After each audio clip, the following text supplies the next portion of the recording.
जय महाकाल। विशुद्धि चक्र की बहुत अच्छी मुद्रा जिसको हम बोलते हैं गरुड़ मुद्रा। गरुड़ मुद्रा जिसको करने से हमारे पांचों तत्व संतुलन में आते हैं, हमारे पांचों चक्र संतुलन में आते हैं, हमारी नाड़ियाँ संतुलित हो जाती हैं और उससे प्राप्त जो भी ऊर्जा हमें मिलती है वे अलग प्रकार से हमारे शरीर को अलग दिव्यता प्रदान करती है। हमारे जीवन में सुख शांति वैभव ऐश्वर्य की प्राप्ति हो जाती है।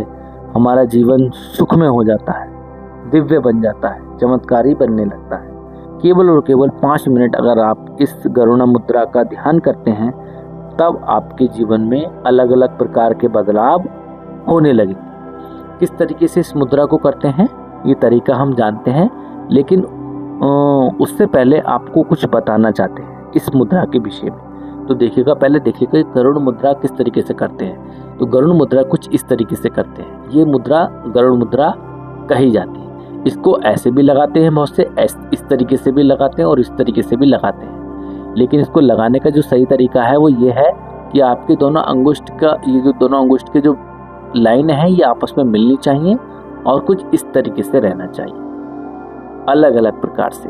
तो जब हम इसको लगाते हैं तो इसमें क्या करते हैं, हम सूर्य नाड़ी और चंद्र नाड़ी का जो अंगुष्ठ है, जो अग्नि तत्व है, जो हमारा मणिपुर चक्र का विशेष प्रधान अंगुष्ठ है, वो एक कर लेते हैं। इसमें ही हम अपनी ईड़ा नाड़ी और पिंगला नाड़ी को एक करते हैं, अर्थात अपने गर्म और ठंडे की प्रक्रिया को एक करते हैं। तो यहाँ कुछ इस तरीके से होता है।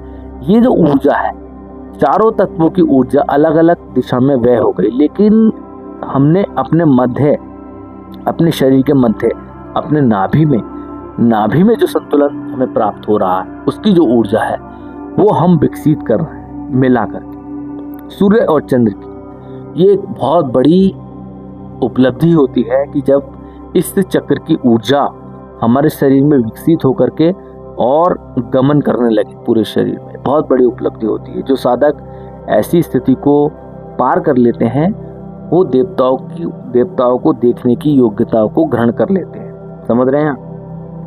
देवताओं को देखने की योग्यता उनको प्राप्त होने लगती है अगर जो भी साधक ऐसी स्थिति को प्रकट करता है, मणिपुर चक्र की ऊर्जा को विकसित कर लेता है। तो मणिपुर चक्र की ऊर्जा विकसित होती है जब हम अंगुष्ठ के माध्यम से कोई भी मुद्रा करते हैं जिसमें अंगुष्ठ का फोर्स लगे खूब तेज।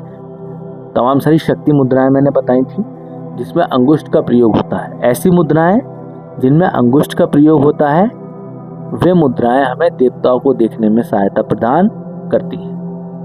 तो इस मुद्रा से होता क्या है, जब हम इस मुद्रा को लगातार करेंगे तब हमारे जो चारों चक्र होंगे उसकी जो ऊर्जा होगी वो अलग प्रकार से वे हो जाएगी। यानी ये चारों चक्र हैं, पहला हमारा अनाहत है, ये हमारा आकाश, ये हमारा जो है विशुद्धि हो गया, ये हमारा जो है मूलाधार हो गया और ये हमारा स्वाधिष्ठान हो गया। ये अलग प्रकार की ऊर्जा को खींचेंगे और बाहर की तरफ फेंकेंगे, लेकिन ये जो अंगुष्ठ है ये हमारी ऊर्जा को आंतरिक बनाएगा। अर्थात आप ऐसा समझिएगा कि हमारे चारों तत्वों की जो ऊर्जा है, चारों चक्रों की जो ऊर्जा है वो बहिर्मुखी हो गई और हमारे जो मणिपुर चक्र की ऊर्जा है वो अंतर्मुखी हो गई। जी हाँ, जब ये अंतर्मुखी हो जाती है ऊर्जा तब हमें बहुत सारी जानकारियाँ प्राप्त होने लगती हैं। हमें इतना ऊर्जा का विकास हमारे अंदर हो जाता है, कुंडली महाशक्ति सक्रिय होने लगती है, अर्थात संतुलन में आने लगती है। उसको ये ज्ञान होने लगता है कि हाँ मैं कुछ एक विशेष स्थान पर हूँ और शुद्ध अवस्था में पड़ी हूँ। उसकी चेतना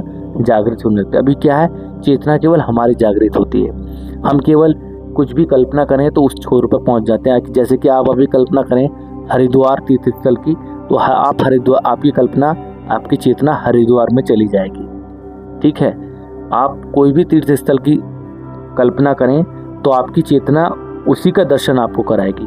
तो वैसे ही हमें कुंडली महाशक्ति की चेतना को जागृत करना होता है। जब कुंडली महाशक्ति हमारी चेतन बन जाती है, चेतनता को ग्रहण करने वाली बन जाती है, तब हमें बहुत सारी उपलब्धियां प्राप्त होने लगती हैं। हमारा जीवन बदलने लगता है। हमारा जीवन जैसा पहला था वैसे पहले जैसा नहीं रहता है।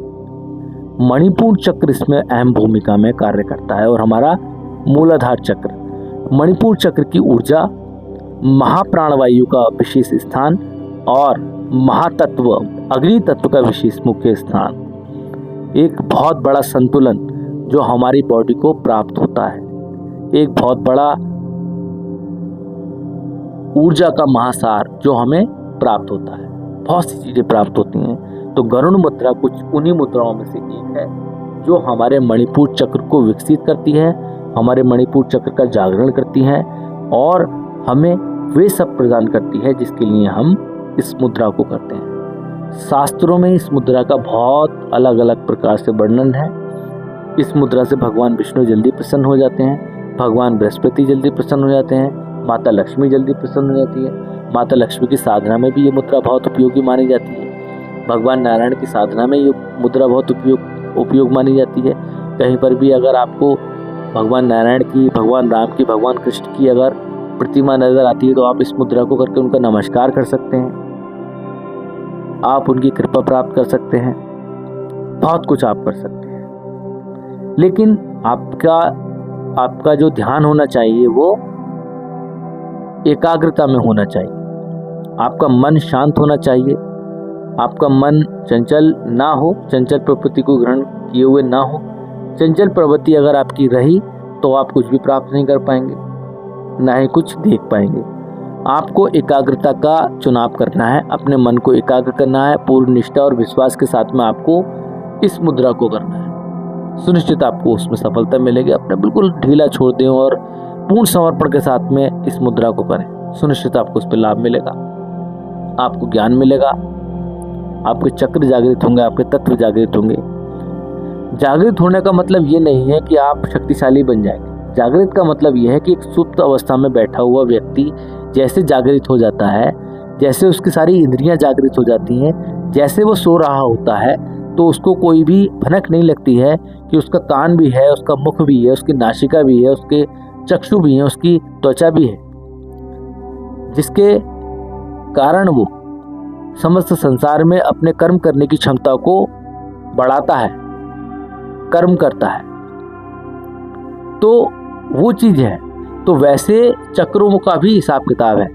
चक्र जब सुप्त अवस्था में रहते हैं, तत्व जब सुप्त अवस्था में रहते हैं तो उनको ये ज्ञान नहीं होता कि हम किसके अंदर हैं, किस देह में हम विराजते हैं, कौन हमारा संचालन कर रहा है। वो केवल अंधे होकर, जैसे एक सुप्त अवस्था में पड़ा हुआ व्यक्ति सांस ले रहा होता है, वैसे ही ये तत्व सांस ले रहे होते हैं। और इसके अंदर की, जैसे हमारे शरीर की प्रत्येक प्रक्रिया, स्थूल शरीर की प्रत्येक प्रक्रिया चल रही होती है, तो भोजन ग्रहण कर लेते हैं तो खाना अपने आप डाइजेस्ट होता रहता है, ब्लड सर्कुलेशन अपने आप चलता रहता है, दिल की धड़कन अपने आप चलती रहती है, हमारी पल्स अपने आप चलती रहती है।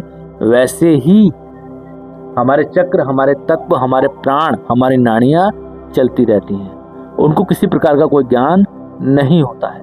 ये ज्ञान कब होता है? जब हम योग करते हैं, प्राणायाम करते हैं, ध्यान करते हैं, ऐसी मुद्राएं करते हैं, तब वो सारी चीज़ें हमें प्राप्त होने लगती हैं। हमारे चक्रों को ये ज्ञान होने लगता है कि हाँ, वास्तव में कोई है कि जो हमारी उपासना कर रहा है और हमें जगाना चाहता है। तो जैसे एक सुप्त अवस्था में पड़ा हुआ व्यक्ति जाग जाता है तो उसको जागने से उसकी इंद्रियां, उसके प्राण, उसके चक्र सक्रिय हो जाते हैं। अर्थात देखने की शक्ति उसकी आ जाती है, सुनने की शक्ति उसकी आ जाती है, सूंघने की शक्ति उसकी आ जाती है। लेकिन जिस समय पर वो सो रहा होता है तो उसकी सारी शक्तियाँ सुप्त अवस्था में रहती हैं। जागने पर ही सब कुछ उदयमान हो जाता है। वैसे ही प्राणायाम योग साधना में जब आप करेंगे सारी चीज़ें, तब आपके प्राण और आपके तत्व जागृत हो जाएंगे। उनको ये लगेगा कि हाँ, वास्तव में कोई एक व्यक्ति ऐसा है जो हमें जागृत करना चाहता है और हमारी सिस्टम को प्राप्त करना चाहता है, अर्थात हमारी ऊर्जा को प्राप्त करना चाहता है। तो ये सारी चीज़ें हैं, आपको इनको समझना पड़ेगा। शनि शनि अपने अभ्यास को बढ़ाते रहें और योग मुद्राओं का चुनाव आप करते रहें। तो ये योग मुद्रा बहुत उपयोगी है। भगवान नारायण का इसमें ध्यान करें, तब आपको और अच्छा ज्ञान इसमें होगा। किसी को सर्प दिखाई देते हैं स्वप्न में और अकारण दिखाई देते हैं आप, क्योंकि सर्प देखने का अर्थ ये होता है कि आप पितृदोष से जूझ रहे हैं और आपका सर्प योग में है, ये भी माना जाता है। लेकिन आप इन दोनों दोषों से मुक्त हैं, तब भी आपको सर्प दिखाई देते हैं। तो इस मुद्रा को करें, आपको सर्प दिखाई देना बंद हो जाएंगे। तो मिलते हैं अगली वीडियो में। वीडियो बहुत लंबी हो गई है, इस वीडियो को पूरा सुने, जितना ज़्यादा सुनते हैं उतना ज़्यादा आपके लिए अच्छा होगा। पूर्ण जानकारी इसमें मैंने दी है गरुड़ मुद्रा की। इसकी विशेष साधना की जाती है, 12 दिन से लेकर के 54 दिन तक इसकी साधना की जाती है लगातार। पहले ही दिन से आपको अनुभव होने लगेगा, तो इस साधना कीजिए। जो भी आपको डाउट लगता है हमें कमेंट्स कीजिएगा, ताकि हम इसका दूसरा पार्ट आपको तक बना सकें और आप तक पहुंचा सकें। तो मिलते हैं अगली वीडियो में एक नई मुद्रा के साथ में, तब तक के लिए जय महाकाल।